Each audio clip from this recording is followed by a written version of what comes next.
In the middle of giving directions, don't you hate it when you realize you're wasting your breath? Somebody's asked you for instructions how to get to a certain destination, but as you're describing it, you can see they're not really painting a mental image for themselves of how to arrive at this place. And you realize, why am I even telling them this? Welcome back to Beyond 40 and Just Getting Started, the place where we dive into the journey of growth and abundance after 40. Today we're talking about clarity. If we want to progress to a certain destination ourselves, we need to be able to visualize it very clearly with very specific and minute details. Just as somebody who isn't listening to physical directions of how to drive somewhere won't actually get to their destination, we also need to be similarly very clear on what we're trying to achieve. I struggle with this. I find it very difficult to describe my future with enough detail that I can feel like I'm living it today. Many times all I feel like I can say is I want better. I don't want my life to be like this, but I struggle to describe what I do want my life to be like. I've been wondering about why that is.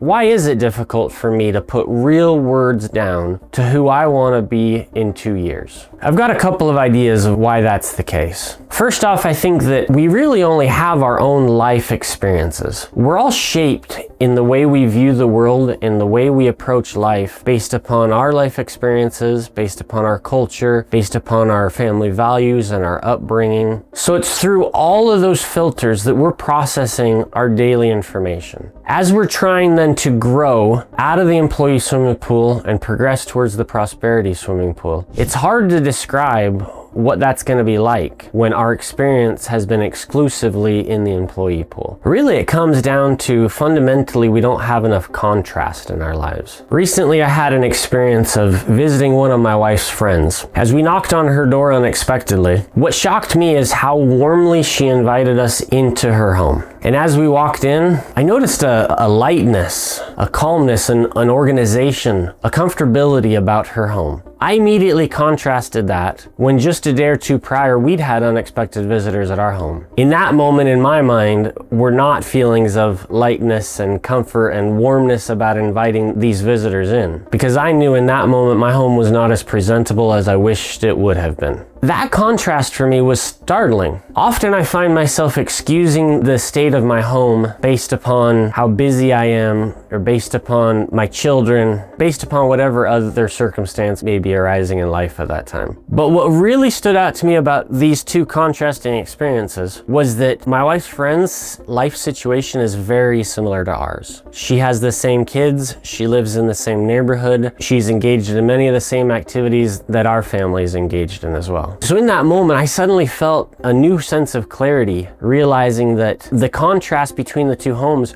wasn't structural. It was a choice that we had made versus what my wife's friend had made. That was eye-opening to me. That contrast provided me an opportunity to brush away some of the excuses that I was using and realize that this is a choice I can choose to change. If we continue to follow our same groove in life, continue to associate with the same people, experience the same experiences, it's difficult for us to have any contrast. Hence, it makes it more difficult for us to identify clearly what our growth goals are as we're progressing from who we are today into who we want to be tomorrow. Seeking out contrast, I think, is one of the paths that helps us achieve clarity. Another reason I feel like it's difficult to put in words who I want to be tomorrow with specificity is because of the natural tendencies through social relationships we have to filter. For example, the neighborhood we move into is largely dictated by what sort of home we can afford. But that also means that our neighbors typically can afford the same value of home that we can. In our associations at work, typically we're working for the same company based on the same pay scale, and usually our closest associations are with our peers within our jobs. Those peers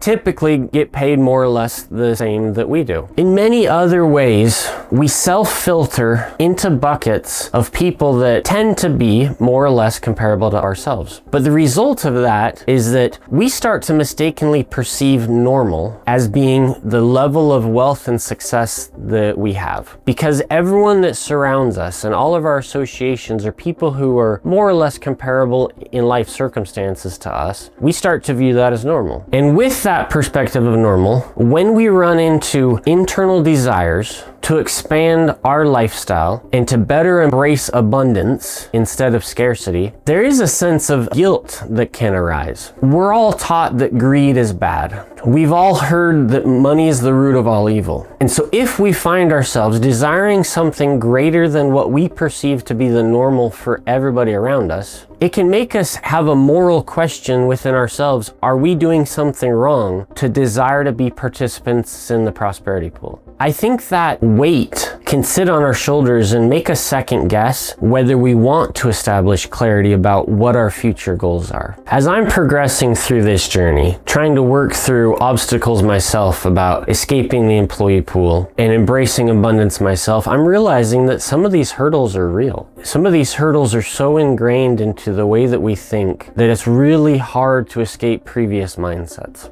As I'm identifying these for myself, I'm choosing to share them with the Beyond 40 and Just Getting Started community, because it's clear to me, while I may not exactly be able to find what my destination is in 2 years, it is clear that I won't get there if I can't start to define it.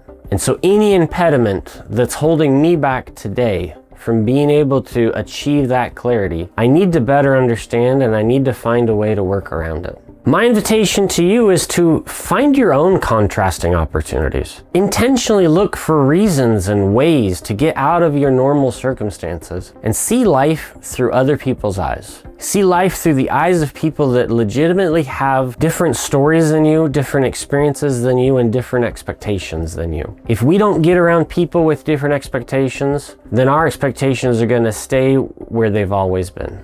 Join me on this journey towards the prosperity pool. Subscribe, comment below on what you're doing specifically to get away from who you are today towards a better future. Thanks for joining.